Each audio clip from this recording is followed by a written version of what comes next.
Hey, and welcome to Reflections on Gaming, a show where we dissect video games, why we love them, and how they've dispersed into popular culture at large. Our reflections don't have to exist in a vacuum, though. You can be part of the discussion by sending questions and comments to reflectionsongaming@gmail.com. Join our conversation and reflect on gaming with us about what you care about. Last week, we talked about RPGs, what makes them fun, and more specifically, why we personally love them. This week, we want to switch it up by talking about a genre that is an almost perfect antithesis to RPGs, and that is the FPS genre. I'm Jordan. And I'm Weston. So, what is an FPS? If you're not really familiar with video games, if you're just joining us for the first time, if you're interested in finding a little bit more about FPS, this is plural, an FPS is a first-person shooter. First person, of course, meaning that you are in the shoes of the protagonist. So you'll be seeing everything and you'll be acting as if you are that person. Third person shooter or third person anything would be you see them from kind of a third party disembodied camera. First person really puts you in their shoes, really puts you in the midst of the action. Yeah, it's a very popular genre. If you've ever heard about things like battle royales, a lot of them involve first-person shooting. But before we get into that, we want to talk a little bit about the history of first-person shooters and why it is that so many people love them. If you are in the gaming culture, you probably know that the first-person shooter, the first game that really took off in that genre, was Doom. There was, of course, Wolfenstein before that, but Doom is the game that really put first-person shooters on the map and made people fall in love with them. It was at a time where first-person shooters, that terminology didn't exist. When other games came out in that same first-person shooting genre, people started calling them Doom clones because they're like, oh, you play as a person in the first-person perspective. You use guns to shoot down your enemies, so they're just copying Doom. Well, we've come a long way from Doom in the first-person shooter genre, and we're going to talk a little bit about that. Yeah. For a little bit of context of what Jordan's talking about, the first Doom came out in 1993, long before any of the most popular consoles that you hear about today were ever even conceived of. The PlayStation, the Xbox, both did not exist at this time. And Doom was made for a computer operating system called the MS-DOS, which you don't have to worry about because it's old, obsolete, and we have much better technology nowadays. But after Doom and after the Doom clones, first-person shooters really got to be popular around the days of the PlayStation 2 and the Xbox. And there's a couple of games that really made them super popular. One of the most well-known games of all time and the best-selling title on the Xbox was a game called Halo 2, which was, as you might expect, a sequel to Halo 1, but it added one very, very important thing to Halo 1 that made it much, much more popular than the original Halo. And that was the capability of multiplayer. Well, online multiplayer. Yeah, online multiplayer. And before that, there was, of course, local multiplayer and things like 007, the James Bond game for the N64. GoldenEye 007. Yeah, GoldenEye 007. And GoldenEye was actually, honestly, probably one of the very first super popular first-person shooters for its multiplayer functionality, which Jordan probably has a little bit more memory and knowledge of than I do. That's just because I'm older than he is. Yeah, I remember when I was younger, GoldenEye 007 for the N64 was one of the most well-known games of the system and of the generation. And even years and years later, people still regard it very highly. But mostly not for the single player. The single player didn't have, exactly intelligent AI. and it definitely did not look great. But considering it was a movie tie-in game, the fact that it garnered so much attention was because it was really the first time on a console you could sit down with your friends and shoot at each other. You know, obviously not in real life, that would be terrible. But in the game, you could shoot each other and you could learn the layout of the map. You could learn what weapons are better. You could learn what characters have interesting characteristics. And it really pushed forward this idea of video games can be for everyone, and we can all have a fun time just hanging out in this virtual space. And, you know, that was great, but you had to have at least 2 controllers, and controllers have never been cheap, so that's kind of a barrier to entry. You had to have friends, which, you know, I didn't. Luckily, I had a lot of siblings, so that worked out. And you also needed people with the time and means to come together. When Halo 2 and a number of online games, such as CSGO, came out and popularized the idea of being able to do online matchmaking, the ability for FPSs to really become a mainstay really skyrocketed. And looking at the progression of certain series that started coming out, one game a year rather than one game every, you know, several years, really shows just how popular it became and how monetarily successful that genre was for the big, heavy AAA industry. Yeah, I remember when we had our PS3, and I got Modern Warfare 2 from I think I just got it used at GameStop or something like that. But I remember I played through the story and I was like, well, that was neat. And Modern Warfare 2 was one of the first Call of Duty games that was like, people really, you know, enjoyed the story. But even then, I personally have not played online multiplayer first-person shooters or third-person shooters in quite a while. It's not really up my alley. But back when I got it, and it was kind of still more of a novel concept for me, and I cared a little bit more about doing things that other people thought were popular with other people. I remember I'd stay up until like 1 or 2 in the morning playing online Modern Warfare at the various levels with the various game modes. And even now, looking back, even though it's not really my favorite thing, I can understand why people liked it so much, because there was no end point. You know, you just keep playing and playing and playing, and it's always fun, and you keep getting better and better, and you unlock new equipment, you move up in the ranks until eventually you can reset your rank and continue going up and up and up until you've leveled up like over 1,000 times, and you're at the highest prestige level, and people can see how good you are. And, you know, those kinds of things I think appeal to a lot of people, and just that you don't have to actually have people that you know at your house to play these things anymore. You can just hop on with 23 other random people and play and have a good time. And if you don't like, you know, if somebody is being annoying in the lobby, you can just mute them and they'll probably be gone next game anyway. And you can just play for as long or as short as you want at a time and always have a good experience if you're into that kind of thing. Yeah, just to give a little bit of perspective on just how popular this type of game is. Call of Duty Modern Warfare, the first Call of Duty game that takes place in a more modern setting, came out a number of years ago. I don't remember exactly when it was, but in 2019, they had a remaster of this game come out. And in its first weekend, it made over $600 million in like 2 days. It made over $600 million in the US. That is a lot of money.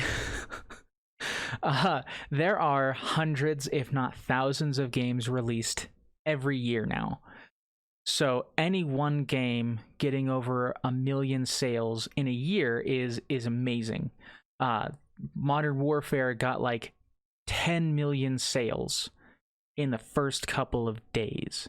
That is how popular first-person shooters are, especially if they have a robust, engaging multiplayer system. One of the reasons that Modern Warfare's multiplayer system was so engaging for people was because it was more than just click on a button to fight other people. It had loadouts where you could select different items and abilities that you could use during the match. And as you continue playing matches, you could unlock new weapons, new weapon attachments, new abilities, and all sorts of things that could change up how you could play the game. So not only was there a progression system in terms of, hey, look at this cool thing that I have, and look, I'm Prestige 10, which means I've played this for a bajillion hours, but it also told people, this guy probably has every map memorized, where people spawn memorized, and he probably has much better weapon and equipment than I do because he's unlocked everything. And he has been playing with all the things that he likes so much, he knows exactly what to do. Yeah, and on top of that, on top of just the online aspect of like playing with random people, online now allowed you to connect with your other friends that you knew in real life or just knew very well from online, and you could even set up private lobbies. I remember me and my friend would get on and we'd play hide and go seek in Modern Warfare 2, where we go to a map, one of us would turn around, count to 30, and the other dude would just run and try to find the best hiding spot on the map and camp there.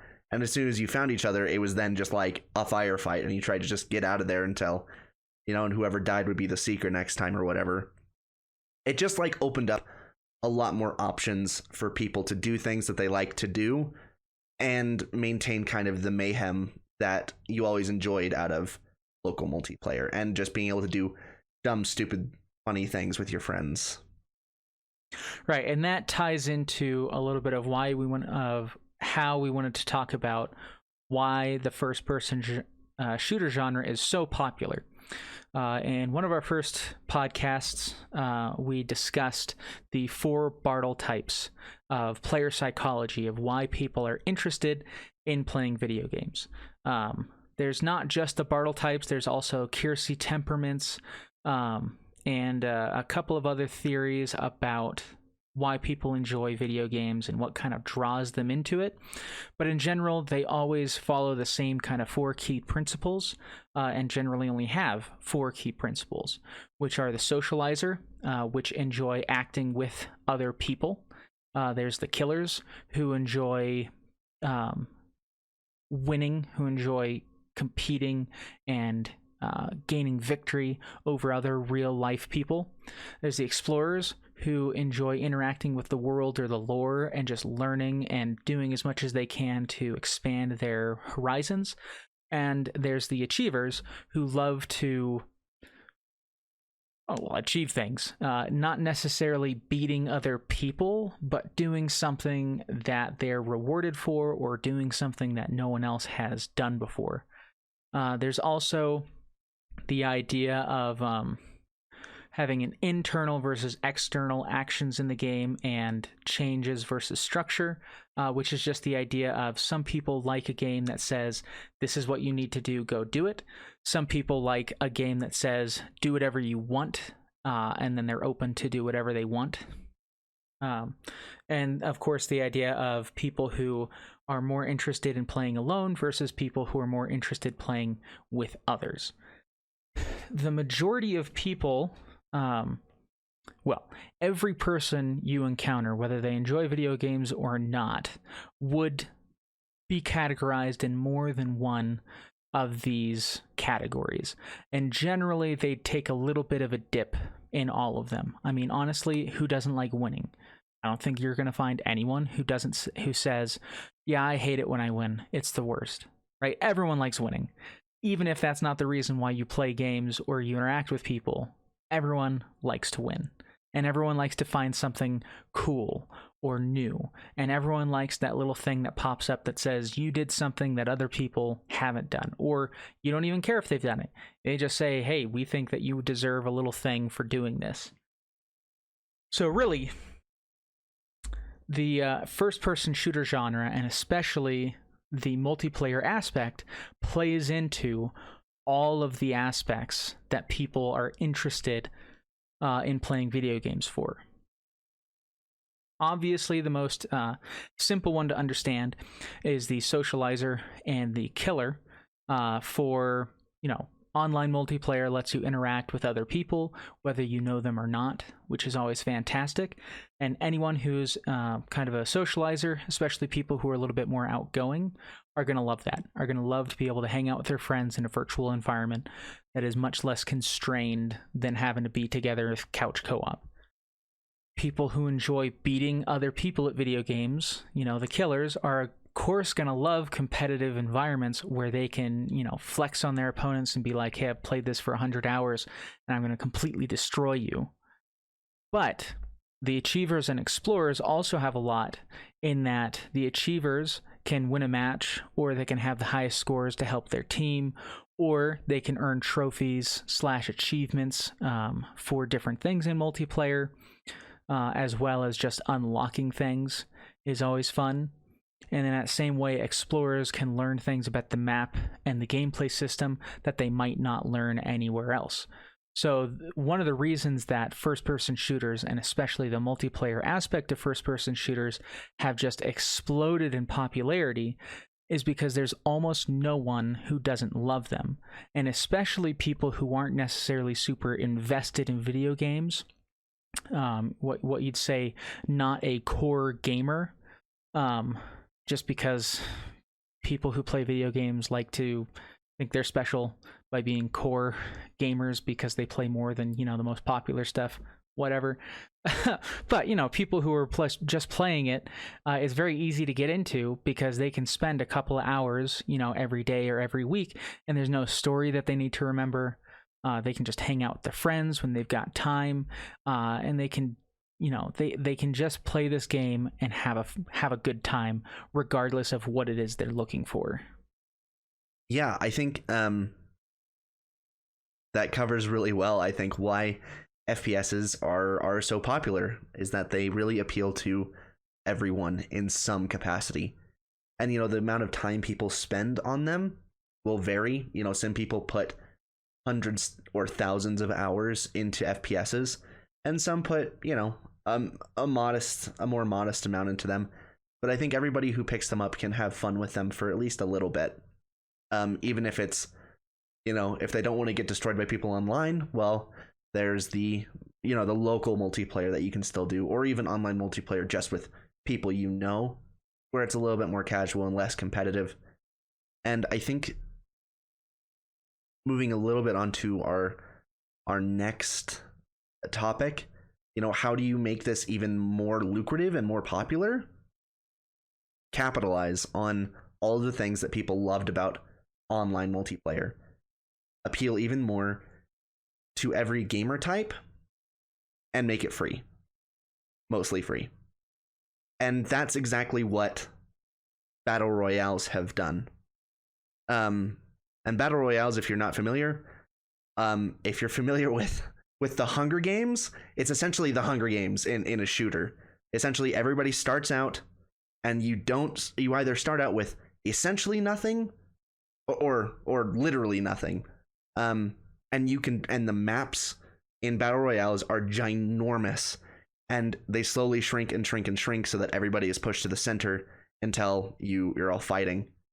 And it takes in anywhere between 12 and 100 players in this game, and it's just a free-for-all. There are some, there's a lot of different variations on it. Some are like team battle royales where it can be 2 or more people together in set teams, but the more popular and more general battle royale is just a free-for-all. You're alone and you're trying to kill everybody else. You're in this huge map, you're scrounging looking for supplies, and as you learn more and more about the game, you get better and better, and you learn where items might be. They're randomized, but you might be able to find places where they are pretty reliably spawn. You can, it really appeals to those achievers and the killers, in that when you win a battle royale in a game like Fortnite or Counter-Strike Global Offensive or the newer Call of Duty Warzone, when you win one of those games, you have truly achieved something. and you've truly shown that you're very good at the game, because by the time you get down to the last 5 people, everyone has lots of gear. Everyone who gets to that point knows what they're doing, and the arena usually by that time has shrunk to pretty small, so it's kind of like a sudden death where everybody can kind of see everybody, you know where they're going to be hiding, and it's just kind of comes down to skill whether you're going to be able to come out on top or not. And so I think sorry, go for it. Part of the reason that battle royales have just shot up in popularity is not just because they appeal to all the player types, because we were just saying that regular multiplayer does that, but it enhances it, and not just because there's more people, or because the map is larger, and not just because it takes longer to achieve, but it's a much faster turnover if you fail. In ordinary multiplayer games, you join a lobby, you get put together with a certain number of people, and then you play a game. And either you keep playing the game until there's a winner and then it's over, or in some games you have one life. Once you're dead, you're out, and you have to wait until that game is over to get back into it. But regardless of what's going on, if you're failing, you have a certain amount of time you have to wait before you can get back into the game and really, put your best foot forward to try to achieve something new. In Battle Royale, that is not the case. In Battle Royale, as soon as you lose, you get booted, put into a new lobby, and if you're interested in it, you can jump right back into a new game in a matter of minutes. Sometimes seconds, depending on how many people are there.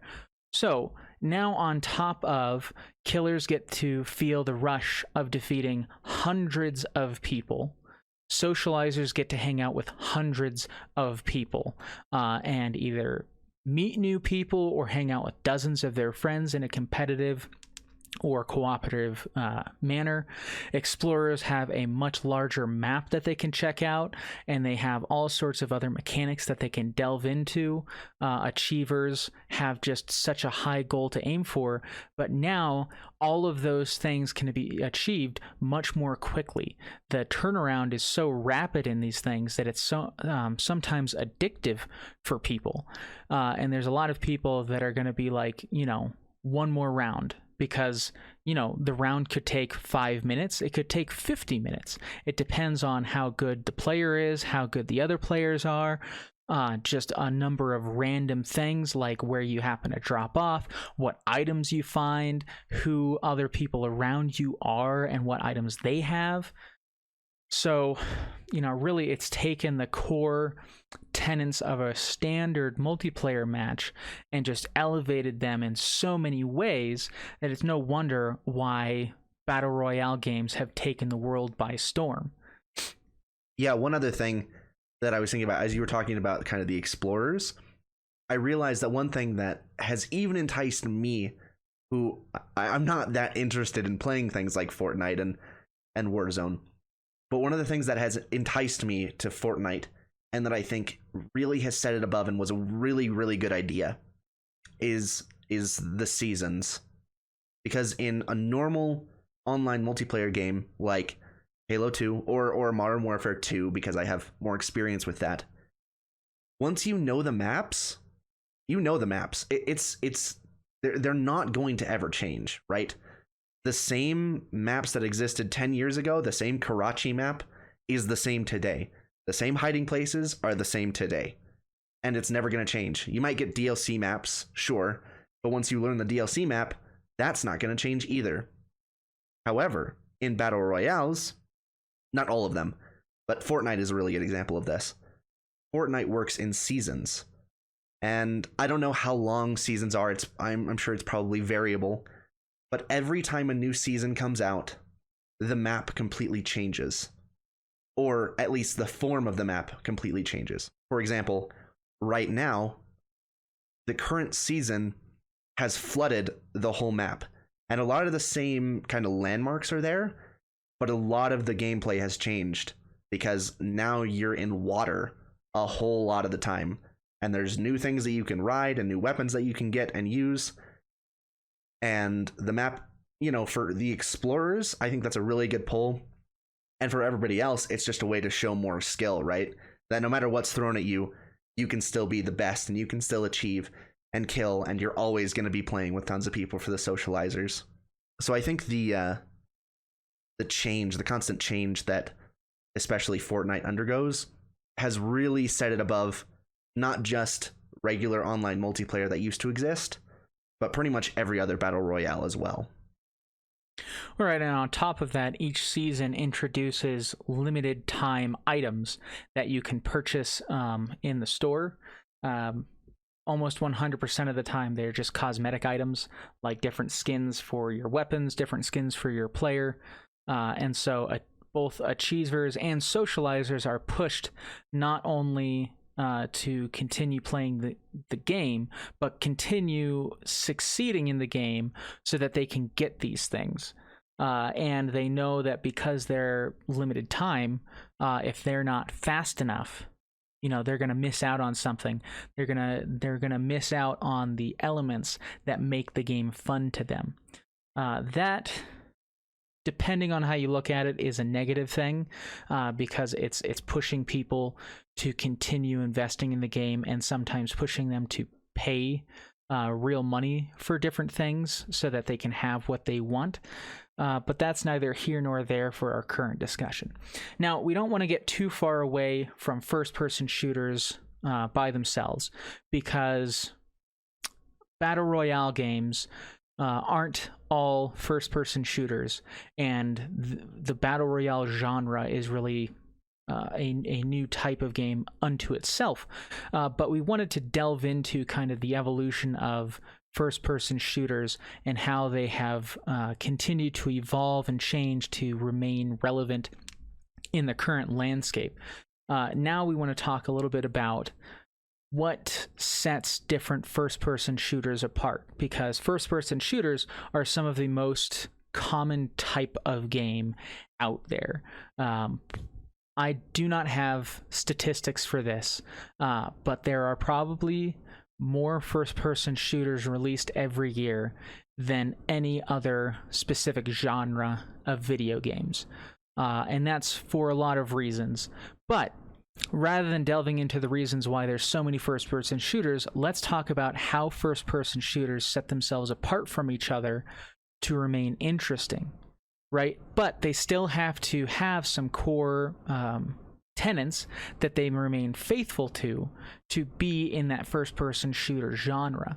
So how do producers, how do game developers handle this balancing act of having a game that is clearly a first-person shooter, but making it different enough that it's not just another first-person shooter? It's something new, it's something fresh, it's something people are going to want to play. I think for me, one of the things that really stands out is how FPSs can intersect other genres, right? For example, two of my very favorite FPSs I've ever played are Fear and BioShock. Both of those games are horror games. They're not survival horror games. You're armed the whole time and you're expected to fight everything you come across. But the general atmosphere, the types of enemies you come across, the design of the games, the claustrophobia that you feel a lot of the time in them, and the sound design, the graphics, all of them scream horror, even though you have a gun in your hand, and in BioShock's case, magic, essentially magic powers in the other hand.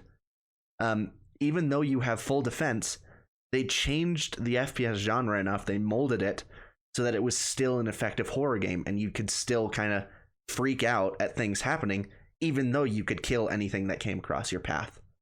So I think the ability of the FPS genre to be adapted to different genres that people really enjoy is definitely a strength that it has, and something that I look for in FPSs a lot is like, does this intersect other interests I have, or is it just a shooter for the sake of being, a shooter and cashing out on that 20% market hold that it has on video games?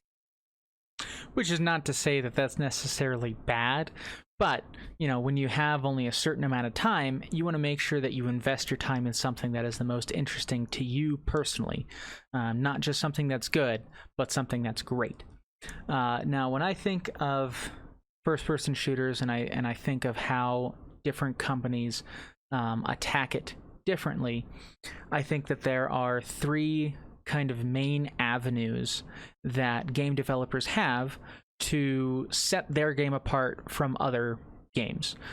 First and foremost, there is the story, and this can be very significant because, in general, first-person shooter games do not have great stories, which means if you put just a little bit of time and effort into your story, people can really remember your game just because there was something interesting that pulled them into it.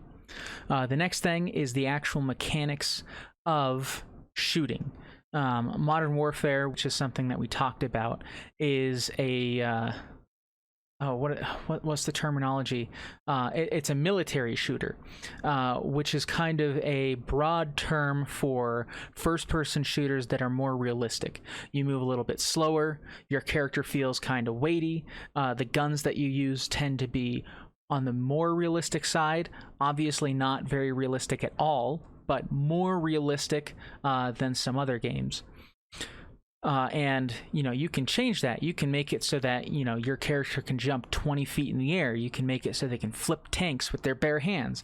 You can make it so they're using plasma weapons. You can make it so the core mechanics of the game, while still being about aiming, shooting, running, and gunning, there can be significant differences in how you pull that off that can make the game very interesting.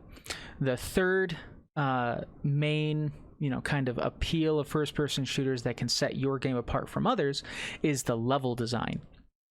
Now, I think that the level design is probably the most important thing to making a game good when it comes to first-person shooters. Now, some people might think that that's a little controversial because, of course, the most important thing is the actual shooting mechanics. But I would say that level design is more important because if you have a game that has mediocre shooting mechanics but amazing level design and a story that goes along with it, people will forgive it for not having the best shooting mechanics. And there is evidence for this in the BioShock series. The first BioShock game does not have fantastic gunplay.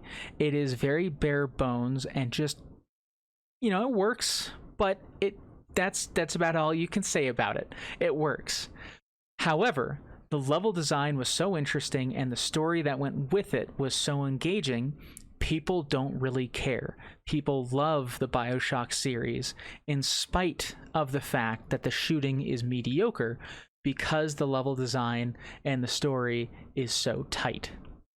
Yeah, I think another example of especially story is Destiny, right? And Destiny's kind of its own thing with its MMO components. But people really, really, really liked the story of Destiny and Destiny 2, and the fact that the story keeps getting updated with new DLC. And if I remember correctly, I believe Titanfall and Titanfall 2 were also lauded for their stories. Titanfall 2, yes. Titanfall 1 did not have a single player campaign, so while it had interesting lore, you never really got into it unless you wanted to. Gotcha. Titanfall 2 had a first single player campaign, and it did have a very interesting story. But on the other side of the coin, right, those games that their story is shall we say shallow at best, but have such tight gameplay and such I'll go to Doom for this, right? The Doom 2016 and now Doom Eternal, the carnage and the just the chaotic fun that you feel playing those games. You don't care that the story is literally I mean, frankly, kind of non-existent. Well, the story exists, but if you aren't interested in the story, you don't have to pay too much attention and you can skip the cutscenes. Whereas if you are interested, you can delve into it through lore pages. But you're right in that the draw of that game isn't the story. The draw is the level design and especially the tight gameplay mechanics. Yeah. You know, those kinds of games, it just really, you know, as an FPS, you have to get something really right, and everything else has to be at least, like, passable. But everything doesn't have to be perfect for it to be really popular, I guess, is what I'm kind of driving at. Right, and I think there's a great example of that in the fact that kind of more retro shooters have started to become a little bit more popular recently. As first-person shooters have evolved, the core gameplay loop has also evolved. When first-person shooters first came out, they were based on you had a limited health supply. Sometimes you could pick up some armor that would bolster your health. You had a certain number of core guns that you could pick up, and they would remain with you the entire time. And you didn't exactly have intelligent enemies to defeat, but there were so many enemies that it became very interesting in how you would try to take them on. As first-person shooters progressed, armor was taken out, health was taken out. Now you had a regenerating health supply. They started making enemies far more intelligent, but you encountered far fewer of them. The actual mechanics of the game began to change slightly in how hit detection was done. They started adding in some different melee moves that you could do. And so FPSs, when they first started, looked completely different from FPSs just a couple of years ago and today. But a number of years ago, there started to be this divergence of games going back to the root of getting rid of regenerating health, of adding in the ability to hold a whole bunch of weapons instead of just 2 or 3, and all these different things to set themselves apart and to try to market themselves to a different type of player. So you've got the people who really love modern warfare, where you have 2 weapons and a melee attack. Your health regenerates, so as long as you're not taking fire, just hide away in a hole and you'll be fixed in 5 seconds. Very popular. Tons and tons of people play it, love it. Doom 2016 came out, and now you can hold every single weapon at the same time, plus a whole bunch of grenades, and they all respawn. You now have armor and health that does not respawn, but by killing enemies in a specific way, you can force them to drop armor and ammo and health. And there's also some other games that are more on the indie side, such as Dusk, and A Medieval is a new game that really go back to the roots of, they don't just take those older first-person shooter design elements, they want it to look like older first-person shooters as well. And both sides of the spectrum have been able to maintain a lot of appeal in spite of the fact that they're so different. And I think part of that is because they appeal to different types of players. Yeah, I think, and that's really the thing, right, is that FPSs are such a versatile genre, and the more we do this podcast, I'm beginning to think that every genre is such a versatile genre, but FPSs can do something to appeal to everybody. One game that kind of came to mind, again, just going back to the whole, what kind of makes games elevated. Half-Life and Half-Life 2 are some of the most celebrated first-person shooters, ever. I mean, Half-Life 3, obviously, if you're anywhere in the gaming world, you know exactly what Half-Life is and what it means. But I'm not sure I recall ever hearing anything about the actual shooting in that game. It's always about the physics engine and the story. And the AI, depending on the spheres you're hanging out in. Yeah, it's just depending on what you're looking for in an FPS, there is really something that you can find that will appeal to you. And FPSs have often been a catalyst for pushing the industry forward a little bit and introducing new mechanics that have been refined and perfected. You know, I think it's funny that you bring up Half-Life, just because Half-Life is one of the most lauded, most well-regarded, and most talked about first-person shooters, especially on PC, since that's really the only place you can play it. But Halo is also kind of in that same sphere of people highly regard it and remember it very fondly.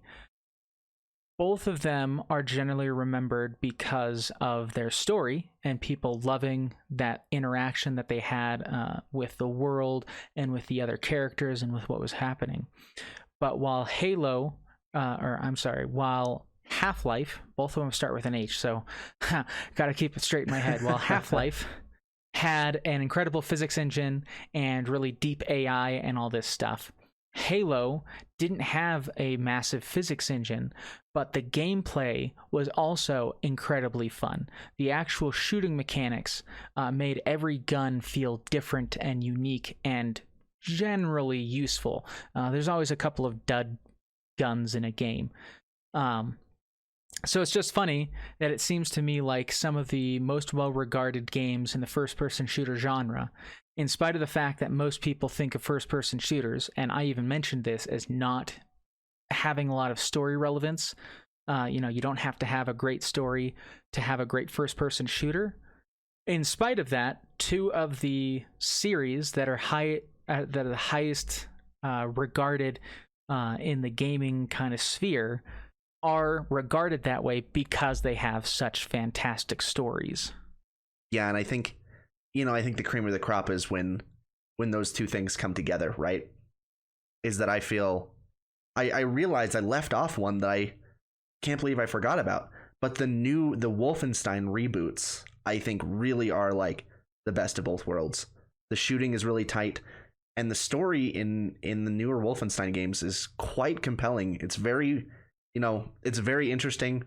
You're always excited to see what comes next, and they take a lot of turns that you're not expecting. They aren't cookie cutter stories, They are very unique. I don't think anyone would ever play any of the Wolfenstein games and be like, yeah, I could see what was coming miles away. No. Yeah, no way. No, you can't. I'm thinking of one. I mean, yeah, I won't spoil it, but just to put it in perspective, in one Wolfenstein game you go to the moon. In another Wolfenstein game you go to either Venus or Mercury. One of those two. So, yep. Yeah, it's about killing Nazis, and somehow you go to the moon and other planets, and it's crazy. It's absolutely a story that you can't get too involved in how realistic it is. No. But it's so engaging and it's so crazy that you don't care that it's not very realistic. It doesn't matter. Yeah. And really, FPSs are fun. Like, they're the vast majority of them are very fast paced, and even the ones that are slower paced, like Fear and BioShock, can be slow sometimes. There are always chaotic fights that you come out on the other side and you're like, wow, I don't know how I survived that, but I feel pretty awesome for having gotten through that and done it all basically, myself, to have mowed down this whole army, basically this miniature army of soldiers or Nazis or aliens or demons single-handedly, and now I'm just moving on to the next big battle. Always feels really good. Well, I think it's interesting. First-person shooters, games in general, are not generally thought of as highly engaging, thought-provoking things where you really have to think about what you're doing to succeed. Especially a number of years ago, people looked at video games and they're like, oh, it's that mind-numbing entertainment. And the quintessential, quote-unquote, mind-numbing game would definitely be first-person shooters, because it's like, well, what do? You move around, you point and click. Like, how is that hard to think about? Except for the fact that you have to consider your positioning, the positioning of the enemies, how many enemies there are, what your ammo's like, what your grenades are like, if that's a mechanic, any other resource that you have at your disposal. You have to consider your health. You might have to consider your armor. You have to consider what your next move is and what you're going to do after that to keep yourself alive. Now, generally, a lot of this thinking is kind of done, quote unquote, under the hood. They're not things that you're thinking about consciously. You kind of get into this Zen mode when you're playing the games. And after having played enough first-person shooters, a lot of them are kind of second nature. But the fact that you have to think so intently sometimes for games to succeed should not be understated. Doom Eternal came out, and Doom is not generally thought of as a particularly taxing kind of game to play. If you play the original Doom, it's not exactly difficult to get through any given level on the standard difficulty. You don't have to think too much. You do have to put a little bit of thought in, but it does not move fast enough to make you think that critically. And there's not enough going on for you to really be considering too many different options at your disposal. In Doom Eternal, this game is moving so quickly and has so many different things that you have to consider that there was times I was playing it where I had to take a break because I just could not think anymore in these high intensity, quick-paced encounters because it was just too taxing. I had to take a break and then come back to it because if I was just going to push forward, my brain was going to short circuit. And it's because this game has, a dozen different weapons. Each one is useful in different situations for different enemies. Every enemy has a different weakness and a different skill that you need to know how to deal with. There's all sorts of different movement variety in the environment that you can handle, whether it be jumping, dashing, grappling, dropping down. There's environmental things that you can use to take out enemies. There's multiple sidearms you can use to deal with either increasing your health or your armor or your ammunition. Of course, there's just the fact that you have to be tracking a whole bunch of different things on the screen at the same time at very high speed because everything is moving so quickly. And then you take that and you bump it up to 11 because there are what are called Slayer gates, where it takes the core gameplay, puts you in an arena with incredibly difficult monsters with several different waves. And now you're having a 15-minute battle where the entire time you have to critically evaluate every action you take, while also having the reactionary ability to take on enemies when they pop into your view that you didn't see 5 seconds ago. And I never really considered it before, but first-person shooters can sometimes be some of the most mentally taxing games that you can play simply because of all the different factors that you have to keep track of in real time as you're playing through different encounters. Yeah, I think that's definitely a good point. And I think that can even lead a little bit into one of the main problems with the FPS genre. And that is, especially when talking about online multiplayer, if that's something you're interested in but don't have experience in, the barrier to entry can be insurmountably high, like so high that it seriously turns off people from playing them. Is that if you jump into Modern Warfare and you just jump into a lobby online, I don't know if the new Modern Warfare, there's been solutions to this where you play with easier to play against bots and then they kind of slowly introduce you into full online. But for a long time, and in a lot of games, still, that has not been an option. And so to get into online multiplayer, you're just going to get destroyed game after game after game after game after game after game until finally, you get you get good, as it were. You finally get good enough to actually, compete in this game. But for a lot of people, that's a huge turnoff, especially people who are new to FPSs and don't necessarily know, the lingo. They don't know the map layouts. They don't know strategies that their teams are going to be using. All these things can be a huge turnoff to people getting into the genre in the first place. And I do believe that that's part of the reason why the quote-unquote non-core gamers tend to enjoy multiplayer and first-person shooters so much, is because they can start right away and they can dedicate a lot of time to it over a very extended period and retain the ability to win, right? Whereas people like me, the core gamer, I like to play all sorts of different genres. I will pick up a game, I will play through it, I will beat it, and then I'll pick a different genre on a different system or whatever, and I'll play that. I don't want to have to dedicate hours and hours and hours to get good at a game, especially because I'm like the inverse of a socialite when it comes to playing video games. I hate playing with other people in almost every way, shape, and form. But even if I did enjoy playing with other people, the prospect of having to continue to play the game over an extended period of time to ensure that I'm good enough to continue having fun is a big turnoff for me personally.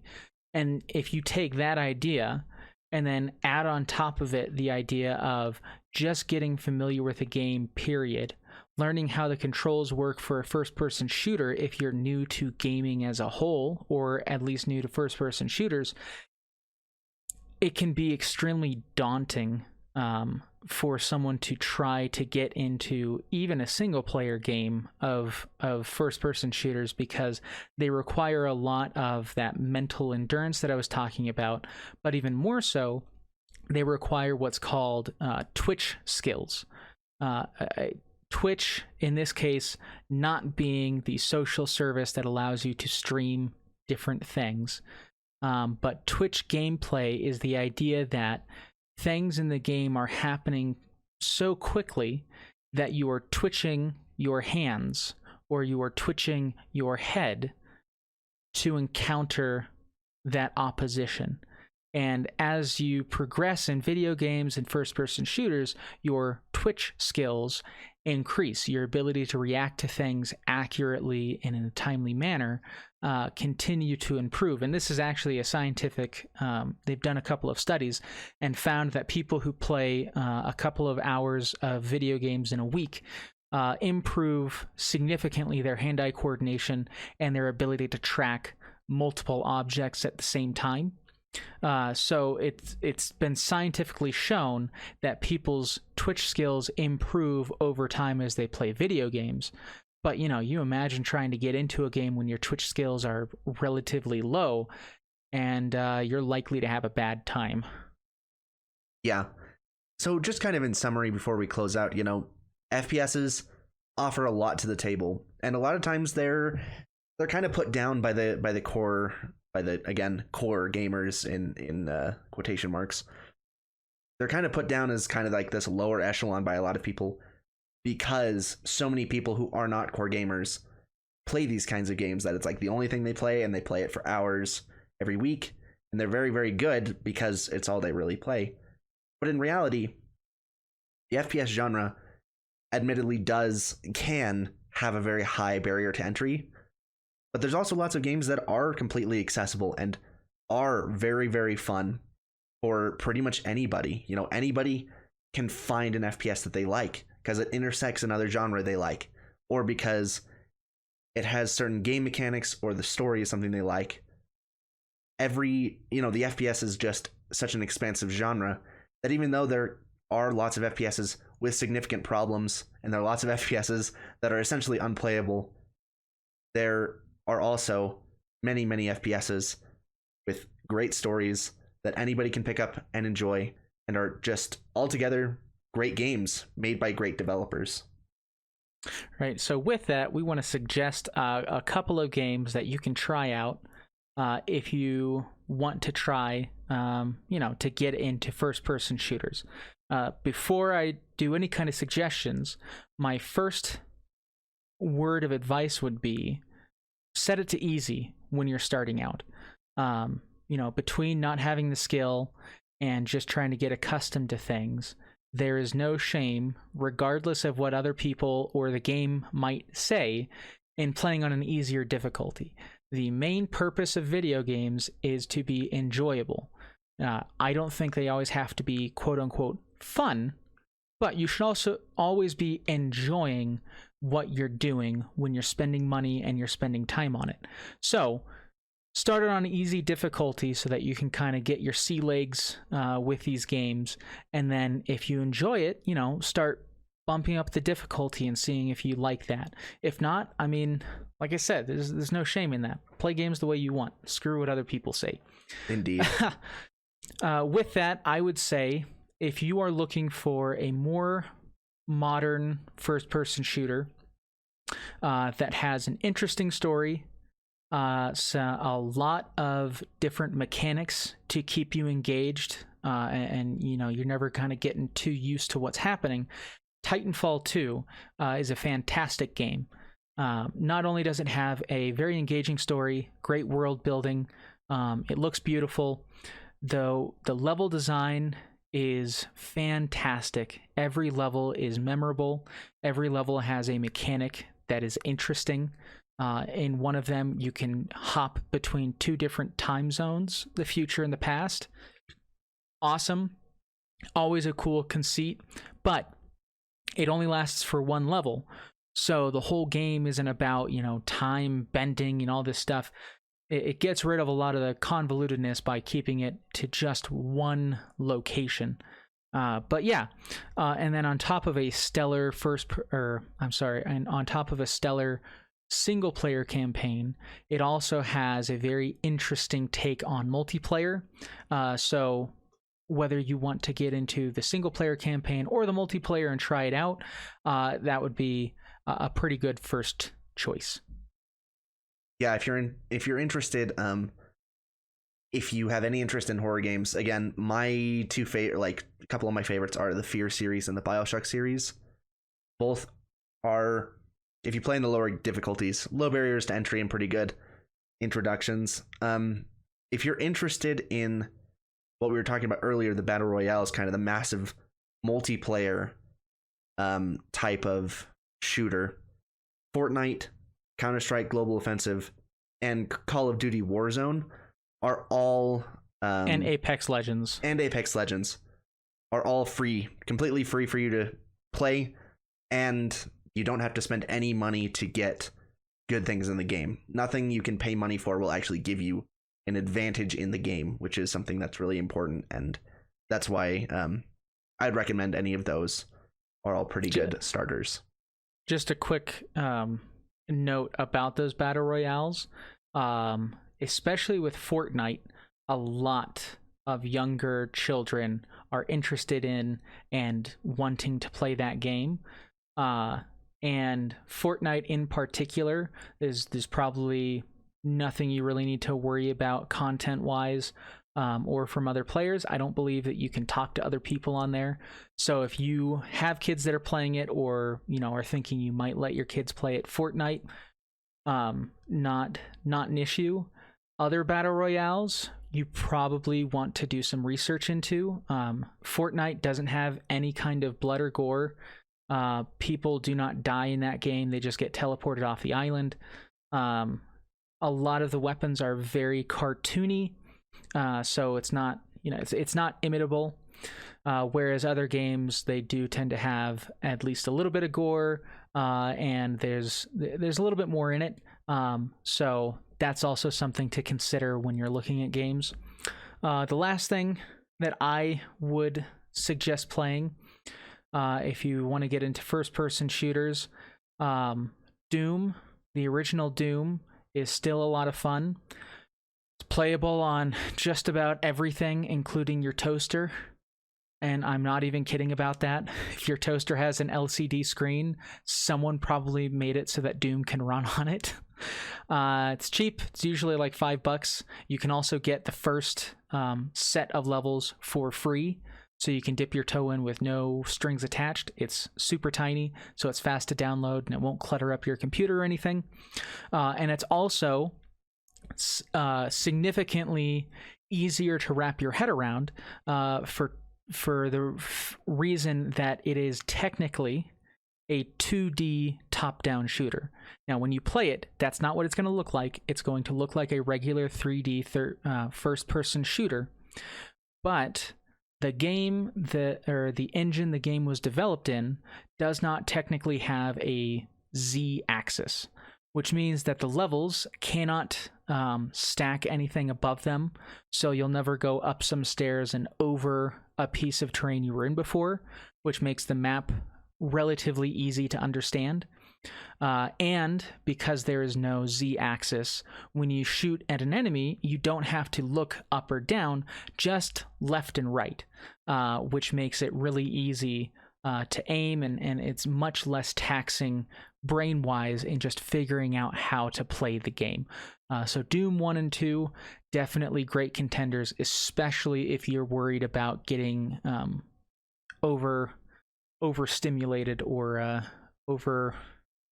overwhelmed. That's the word I was trying to think of. Yeah. And yeah, again, if you have any questions, comments, or reflections of your own, please send us an email. We'd love to hear what you have. And if we can address your question, whether through an email or if we decide it's worth addressing on the show, we definitely will, and we'd love to hear from all of you guys. That being said, if you enjoyed this podcast, please leave a rating and a review on whatever you're watching or listening to this on. It really, really, really helps. It would really help us reach a wider audience and pull more people in and help them, learn a little bit about gaming if they're interested in it. Yeah, plus it makes us feel all tingly inside. So tingly. But thank you very much for listening, and we hope you enjoyed the show, and we'll catch you next week. Yep, hope to see you next time, and if this is the first time listening, we hope that you check out our backlog of shows. Bye.